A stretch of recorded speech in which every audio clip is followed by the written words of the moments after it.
Assalamu alaikum, I'm Aisha and you're watching Samaa News. Here are today's headlines. Italy is set to approve a parliamentary decree allowing the continued supply of military equipment to Ukraine. This move is aimed at supporting Kyiv in its ongoing war effort against Russia. Since the start of the conflict in February 2022, Italy has authorized 12 packages of military aid for Ukraine, including advanced air defense systems.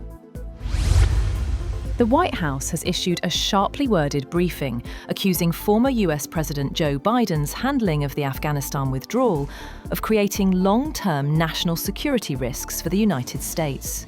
Officials said the country is now suffering the consequences of those failures, citing recent attacks involving Afghan nationals admitted during Biden's tenure.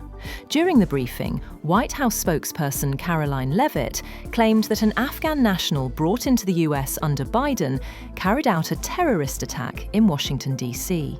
She said the Biden administration failed to properly vet this foreign terrorist, placing American lives at risk. Apple does not plan to comply with a mandate to preload its smartphones with a state-owned cyber safety app, and will convey its concerns to New Delhi after the government's move sparked surveillance concerns.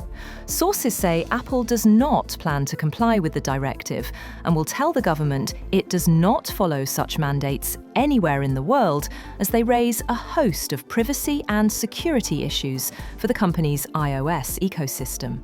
A source said it's not only like taking a sledgehammer, this is like a double-barrel gun. German Foreign Minister Johann Wadephul will visit China from the 8th to the 9th of December, after a previously planned October trip was abruptly cancelled. The visit comes as Beijing works to counter European calls to de-risk from the Chinese economy. Germany, the European Union's largest economy, appears to be aligning with broader EU moves, as the 27-member bloc may push for policy changes to strengthen ties with like-minded trading partners. At least 12 people, including 3 children, have been killed after a landslide struck 2 boats docked at a river port in central Peru's Amazon rainforest, with dozens more still missing as emergency crews battle harsh conditions to find survivors. The landslide hit at dawn along the Ucayali River, submerging a ferry and severely damaging another passenger vessel carrying teachers, doctors, families and community members. The disaster occurred around 5 a.m. local time as passengers were preparing to disembark at Iparia in the Ucayali region. The White House has defended a US admiral's decision to conduct multiple strikes on an alleged Venezuelan drug smuggling vessel in September, saying he had Defense Secretary Pete Hegseth's authorization, even as critics questioned the legality of a strike on survivors. The Washington Post reported that a second strike was ordered to kill 2 survivors from the initial strike and to comply with an order by Hegseth that everyone be killed. US President Donald Trump said he would not have wanted a second strike on the boat, and said Hegseth denied giving such an order. Meanwhile, Venezuelan President Nicolás Maduro is rapidly losing options for stepping down under US-guaranteed safe passage, after a brief but consequential phone call with US President Donald Trump last month.